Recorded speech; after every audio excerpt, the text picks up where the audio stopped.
Kinsa ang mo-descend mga igsoon, mulusan ang Dios mismo, no? The Lord himself shall descend from heaven, no? Sabi kita, no? Ang Dios mismo, ang atong Ginoo mismo maoy mulusad gikan sa langit.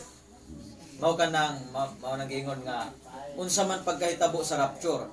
Number 1, ingon diha ang how the rapture takes place. Number 1, the Lord shall descend from heaven. No? Ang Ginoo una mulusad sa langit. Mukunsad siya dili lain mga kaigsunan kundi si Lord mismo. Nga atong giingon nga walay lain kundi si Lord Jesus Christ. Siya ang atong makita, no? Di ta mo ingon nga lain nga personalidad, lain nga tao, kundi si Jesus Christ mismo. Atong basahon ang unang Titus sa libro ni Titus 2:13. No? Kinsa man ang imong makit-an mao nang giingon diha, no? Ingon siya diri, looking for the blessed hope and the glorious appearing of the great God and our Savior Jesus Christ. Dili si Jehovah kundi nato makita nga ang mukunsad mga kaigsunan ko, ang mulusad gikan sa langit walay lain kundi si Hesukristo. Yung pada sa Cebuano nga nagapaabot sa bulahan nga paglaom, bulahan dai nga paglaom, no? Dili kini nga ingon nga jutay lamang nga paglaom, kundi bulahan nga paglaom sa matag usa kanato. Nagapag-abot sa bulahan nga paglaom ug sa pagpadayag sa himaya sa atong dakong Dios ug manluluwas nga si Hesukristo. Kinsa atong dakong Dios ug manluluwas? Hesukristo. Amen. Si kinsa magpakita ang atong dakong Dios ug manluluwas nga si Hesukristo. Mao kana ang mukunsad mga kaigsunan. Mao kana ang moabot. Mao kana ang mo-descend from heaven. No? Ato ka nang makita. Balik ta sa atong gibasa. Number 1 na atong makita, no? The Lord shall descend from heaven. The Lord himself shall descend from heaven with a shout, no? Sa iyang pagkunsad mga kaigsunan, adunay shout. Ingon pa sa kanang kuan sa Bisaya katong siya natuan, adunay singgit, no? Paglusan niya adunay shout. Amen. Unsa pa man? With a shout, kanduha, with the voice of the archangel and with the trump of God. No? Unsa kuno tong tulo pag-descend ni Lord, adunay shout, adunay voice of archangel, then adunay trump of God. So adunay mabati mga kaigsunan nga sama niini. Ug human ni ana, and the dead in Christ shall rise first. Ang namatay kang Kristo muuna sa pagbangon, muuna sa pagkabanhaw. Dili tanang patay, dili nagaingon diha nga all dead, kundi dili nagaingon diha nga the dead in Christ lamang. No? Kung ikaw lamang namatay nga doon na kay pagtuo kang Kristo, ikaw lamang ang banhaon sa dihang mukunsan siya sa rapture, no? Amen. Dili tanan, dili but pasabot nga tanan tao nga namatay, but only the dead in Christ. Ba? Metag dead in Christ nga ikaw ibawian ka kinabuhi, anaa ka sa pag-alagad sa Dios, anaa ka sa pagtuo, anaa ka sa pagsunod sa pulong sa Dios. Mao ka nang giingon nga namatay kang Kristo. Amen. No? Amen? Amen. Dili ka namatay tungod sa bisan unsa nga butang, dili ka tungod namatay tungod sa imong mga bisyo, namatay sa ingon ani, ingon ni ana, apan namatay diha kang Kristo. Amen. No? Adun na may lain-lain nga kamatayan mga igsoon. So mao lamang kana ang banhawon, di ba? Mao kana nining kagabihon atong masiguro o kinahanglan siguraduhon nga anaa kita diha kang Kristo. Aron sa panahon sa atong kamatayon mga kaigsunan, moabot si Kristo ug iya kitang banhawon tungod kay kauban kita sa dead in Christ. Amen. Diba napakanindot, no? Dili day tapasagdan sa Ginoo. Ang atong nasaksihan nga nawala diha sa unod, namatay, dili day napasagdan sa Ginoo nga maghilom sa lubnganan. Dili day pasagdan sa Ginoo sa tinuig, sa linibo ka tuig nga magpabilin lamang sa lubnganan. Apan usa di ay ni anak kaadlaw mga kaigsunan. Usa di ay ni anak kahigayon siya banhawon sa Dios. Glory. Amen. Aduna di ay higayon, aduna di ay panahon nga hatagan siya og bag-o nga kinabuhi. Thank you. Amen. Salamat sa atong Ginoo. Og ingon diri, the Lord shall descend and the dead, no? Sa paglusad ni Kristo, ang mga namatay diha kaniya mauna sa pagpamangon. Unya 17. Then we which are alive, tungod kay ngano mga kaigsunan sa pag-abot ni Kristo, pag-descend niya, adunay mga tawo nga maabutan nga buhi, no? So sanglit ingon diri, alam naman kanato nga mga buhi tungod kay ang patay banhawon man, then we which are alive and remain shall be caught up together with them. Kinsa maning them kadtong mga gibanhaw.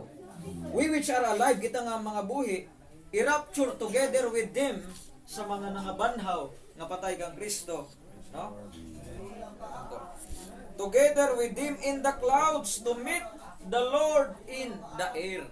Diba? Kinsa ang atong i-meet up mga igsoon? Walay lain kundili ang atong Ginoong Hesus Kristo, no? Manong giingon sa kanta nga meeting in the air, no?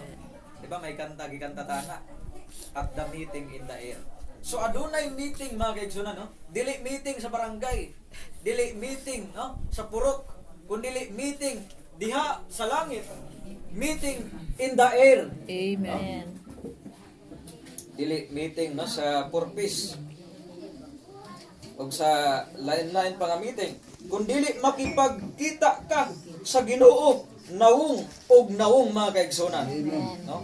Yung pangani nga tanan nimong kalisdanan mawala na sa imong alaala, mawala na sa imong memory tungod sa kalipay nga imong batyagon, bation sa diha nga makita nimo ang Dios. Diba sa ka nindot ng mga igsoon? We which are alive shall be caught up together with them that are resurrected to meet the Lord in the air. Basahan pa nato 1 Corinthians 15:51. 1 Corinthians 15:51, no? Atong basahon kini nga siya diri. Behold, I show you a mystery. We shall not all sleep. May tag-sleep kanang mga ana, no? Ang term na sleep. Ingon siya diri, we shall not all sleep, but we shall all be changed. Amen? No? Kitang tanan maalisdan. Unsa man ang ma-change sa ato? No? Unsa man ang ma-change? In a moment, in the twinkling of an eye. Unsa man yung twinkling of an eye, magigsoon? No? Unsa man ni sa atong mga auntie gigasoon? Twinkling, no? Kisap. Kisap mata. Pagpilok. No? Kisap pilok. Kisap. Basta kapag pilok. In a moment, in the twinkling of an eye, at the last trump, for the trumpet shall sound, and the dead shall be raised incorruptible. No? Sa dihang ang mga patay kang Kristo mabanhaw, kadto nga lawas nga gibanhaw, di na mamatay, di na madunot, di na magkasakit, incorruptible. No? Di na ingon nga mukulubot, di na ingon nga masira, but a body which is incorruptible. The dead shall be raised incorruptible, and we shall be changed. Kita pong mga buhi, bag-uhon, no? Makaroon ng diha. For this corruptible, ang gisgutan mga igsoon nga corruptible kini atong lawas nga iyon pa sa Bisaya madunuton. Mao nang gisgutan dire. For this corruptible must put on incorruption. Diba? Diba kanindot mga igsoon? kini nga madunuton alisdan og dili na madunuton. No? Atong masaksihan kung kita mo tan-aw sa kang nanay no nga ang iyang lawas tikaanam og kadunot kay ang term ni anang lawas manong gitawag ngayon corruptible body. Madunuton nga lawas di lang siya apan kita kung maabutan ta sa panahon. Apan sa pagkabanhaw dili na sama ni ana but incorruptible na lawas. Amen. Ha? This corruptible must put on incorruption, and this mortal must put on immortality. Amen? No? Kini kunong may kamatayan, kinahanglan pagasuluban sa walay kamatayon. Amen? Kanindot mga igsoon, no? Bisan pa man atong magian ang kasubo tungod sa iyang yung pastagalog pagpanaw apan adunay panahon nga kining lawas nga adunay kamatayon pagasuluban sa wala nay kamatayon. Amen. So antes ang rapture, antes ang pag-caught up mahitabo, we shall all be changed. No? Ang mga patay banhawon, ang mga buhi alid-an og lawas nga di na madunuton. So when this corruptible shall have put on incorruption, and this mortal shall have put on immortality, then shall be brought to pass the saying that is written, death is swallowed up in victory. Amen? O death, where is thy sting? O grave, where is thy victory? Wala na'y gahom ang kamatayon, wala na'y gahom ang sala, kundili gahom sa Dios, maong pagkabanhaw o pagbago sa atong mga lawas. Amen? Mga pangutana diya, kanos amang kini mahitabo? May unta kanos ama na mahitabo ng imong gisgutan na pag-caught up, kanos ama na mahitabo ng resurrection, kanos ama na mahitabo ang rapture. Sumukot tag message ginaingon sa propeta, quote the revelation of Jesus Christ 1960 paragraph 383. Remember in the days of Lot, kinsay nakaila kang Lot mga igsoon ang iyang aning asawa nga nahimong nga liging asin, no? Ingon siya remember in the days of Lot, as Jesus said, before one speak of fire ever hit the earth, that angel said, hasten, hurry, get out here, for I can't do nothing until thou hast come hence. Before any fire hit, Lot and his family was out and gone. So the rapture will come before the tribulation sets in. Amen? Nasayod kita mga igsonan nga antes pahing ulan ug kalayo sa Sodoma, nakahawa na si Lot. Nakahawa na ang iyang pamilya antes pa sunugon ang Sodoma o Gomora. Amen? So kining kalibutan na antes pa pagasunugon, i-rapture una ta sa Ginoo. Amen. No? Tungod kay ang tipo dili masayop permanente magpadayon kana hangtod pag-abot sa rapture nga kini nga kalibutan natong gipuy-an niung pa sa Bible gitagana kini sa kalayo. Nasay ba kita ni anak mga igsoon? Sa unang gitawag nga sa unang limpyo sa kalibutan pinaagi sa baha. Sa time ni Noah, pinaagi sa tubig. Apan karon dili na sa tubig kundi sa kalayo. No kanang sa Bible, di ba? Oh, mga ingon pa nga volcanic eruption. So antes pa kana mubuto kana nga mga bulkan ug ang kalayo magalusad aron pagsunog sa kalibutan, kita nga mga pinili sa Dios, nga mga anaa kang Kristo nagasunod sa iyang mga pulong, i-caught up kita mga igsoon. Amen. Amen. Di ka maparusahan, di ka masunog sa kalayo tungod kay antes pa kana mahitabo ang paghukom sa kalibutan, agawon ka na sa Dios, lalinon ka na sa Dios, dalhon ka na sa langit aron ka magatakas sa maong tribulation. Ha? Sumaw ka na atong makita diha. Na? Ano mayunta kinsa man ang makauban sa rapture, kinsa gusto mo kuyog mga igsoon? Amen. Ha? Who will go to the rapture? Amen. Kinsay mo makakuyog? No? Makakuyog mo to sa Panginoon. Amen. Amen. Praise the Lord, no? Tigid ka kuyog, di mo to, oh. Good, ha? Who will go to the rapture. Ningon nanti kinahanglan yun mo tuo, no? This rapture, kini nga rapture ko nung atong gisgutan, quote the rapture 1965 paragraph 81. This rapture that we are talking about is only for the bride. Ha? Para din lang kuno ang rapture. It is only for the bride. Kinsa ang ma-rapture? Ang bride lamang. Ha? Kinsa man kana ang bride, no? Ingon pa sa ingon pa sa Bisaya pangasaw unon. Atong basahon ng bride, no? Atong basahon naba na sa Bible ng bride. Nasa Bible na. Revelation 21 verse 9. Revelation 21 verse 9. And there came unto me one of the seven angels which had the seven vials full of the seven last plagues, and took with me, saying, Come hither, I will show thee the bride, the Lamb's wife. Kinsa ko na ang bride, mga igsoon? Ang asawa sa kordero. Pangutana, kinsa man pud ning kordero? No? Mga igsoon, kinsa man ning kordero? No? Ingon siya dire. Kini nga lamb aduna siya ay wife. Kini nga wife sa lamb gitawag siya og bride.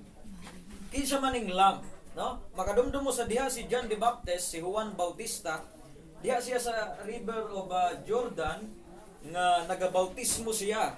Og sa pagduol ni Kristo, mga kaigsunan, sa pagduol ni Jesus, ingon siya nga, Behold the Lamb of God which taketh away the sins of the world. So si kinsa ang lamb? Walay lain kundi si Jesus Christ. Amen. So kini si Jesus Christ nga lamb, aduna siya ay wife, aduna siya asawa. Ug kini nga wife gitawag kini nga bride. Amen. Bride, no? Unya kini nga asawa walay lain kundi ang tinuod nga iglesia sa Dios. Basahan nato kadali pa. Okay lang basa inyo mga chong, ha? Basa pa ta kadali. Okay lang, okay lang. Salamat. Enjoy ko sa natin. Praise the Lord, no? Salamat sa Ginoo. Ngayon tag direkta. Basahon ta ni kining bride, no? Ephesians 5 verse 25. Start na to sa 25. Ingon siya, husband, no, mga lalaki, lalaking asawa, no? Husbands, love your wives. Mao kining advice sa mga husband, no? Ako di pa ko husband. Lalaki lang, di pa asawang lalaki. Husband, love your wives. Higugmaa ang inyong asawang babae. Tagalog man ako nabrihan dito sa kuan sa Bisaya. Ephesians 5:25. Kung hindi ba makasabot ng Tagalog. Pero ko sa Bisaya nga Bible na, pero Bible app, no? Ephesians 5:25. Bisaya ka, di Bisaya. Mga bana, higugmaon ninyo ang inyong mga asawa, maingon man si Kristo usab na higugma sa iglesia. Oh? Kini di ang iglesia gitipo kini sa asawang babae. Nga kung giunsa nga ang asawang lalaki higugmaon niya ang babae, mausab si Kristo iyang higugma ang iglesia nga mao ang iyang asawa. No? Kinsa ang bride? Ang iglesia sa Dios. Higugmaa o gitugyan niya ang iyang kaugalingon alang kaniya. Diba? Gitugyan ni Kristo ang iyang kaugalingon alang sa iyang bride, sa iyang iglesia. Aron kini balaano niya nga ginahinluan niya pinaagi sa paghugas sa tubig uban sa pulo. Aron itugyan niya ngadto sa iyang kaugalingon ang iglesia nga mahimayaon sa English basahan ko ni, that he might present it to himself a glorious church, no? Ang church di ay present kang Kristo as a glorious church, not having spot or wrinkle or any such thing, but that it should be holy and without blemish. No? Kinahanglan ng church may present kay Jesus Christ na holy, without blemish. Amen? Mao kana ang bride sa atong Ginoong Jesus Kristo. Amen? Quote, the rapture 1965. Remember, the Bible said, and the rest of the dead live not for 1,000 years. Mao ka na itong gisgutan na di gyud tanan nga patay banhawon kun dili ang kanaalang kang Kristo. This great rapture, if there's not a rapture, where are we at? What are we going to do? What age are we living? What promise do we have? There is going to be a rapture. Magkadunay go rapture, mga kaigsunan. And the Bible says, there will be. And it will be only for the elected. Sa mga pinili lang ko na. No? The elected lady. The bride in this day that's pulled out. Mga tinawag pagawas sa sistema sa mga tao, sa sistema sa denominasyon, sa sistema sa religion, mga kaigsunan. Last na lang. Quote, no? Question and answer 1964, paragraph 16. Look at the missionaries that died down there in the fields of Africa. Look at them that's died up yonder in the frozen regions of the north. Look at them that died in the arena, all over the world, in the Congo, all around across the world. They've died everywhere. China, Japan, around the world. And the coming of the Lord will be universal. Maka na itong isgutan, no? Universal. Ang iyang pag-abot, di lang sa Pilipinas, di lang sa Amerika, di lang sa Israel, ang iyang pag-abot, di lang sa Europe, kundi universal. Buong mundo, yung pa sa Tagalog, no? Ang iyang pag-abot, tibok kalibutan, no? Ato makita ka na, universal mo nang ginaingon. The coming of the Lord will be universal. So pag-abot ni Kristo sa Pilipinas, adlaw, sa Amerika, sa man? Gabi, no? But pasabot sa usang nga lugar, adlaw, sa usang nga lugar, gabi, mao ka ng pag-abot ni Kristo. Sanglit ingon ng Bible, no? Ingon siya dire. There will be two in the bed, duha sa higdaanan ko, no? But pasabot nang higda gabi, no? There will be two in the bed. I'll take one, kuha ng usa, then leave one, biyaan ang usa. Eh di man magtotoo ang usa, usa lang magtotoo. Di usa ra gid kuhaon. Yung panganinante ang mutuo lang, no? O nya ang usa mutuo, di mabiyaan. Ha? So gabi. Kanya yung padre, there will be two in the field. Duha kuno sa bukid, di masabot adlaw, no? Na sila sa bukid. Kuhaon ang usa, o nya biyaan ang usa, di man mutuo, no? I'll take one and leave one. One on the dark side of the earth and one on the light side of the earth. It will be universal rapture, no? Klaro ba mga igsoon nga ang rapture di ay pag-abot di ay universal, no? Ang sa pika side sa kalibutan adlaw, o nya sa pika side pod gabi.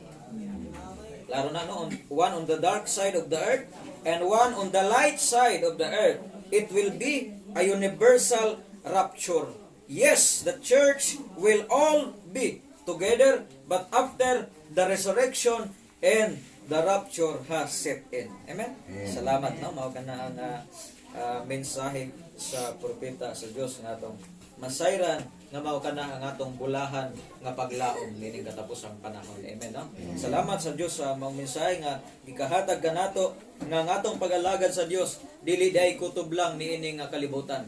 Dili ay kutob lang niini nga lawas, dili ay kutob lang niini nga ato makita nga mga butang apan adunay saad nga mas bulahan mga kaigsunan, maong saad sa resurrection, maong saad sa rapture, maong saad sa pagbalik sa Dios aron kita iyang kuhaon, no?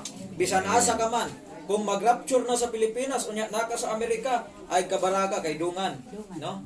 No? Basta mutuo mga kaigsonan, no? Kung ang mutuo sa Pilipinas, mutuo, musubay, ug musunod sa pulong sa Dios, kuhaon ay kabaraka. Kung naka sa layong dapit, kuhaon sabay mo makipag-meet up kay Lord diha sa kahanginan. Amen. Salamat sa mensahe. Ako nang ibalik sa atong MC. Amen.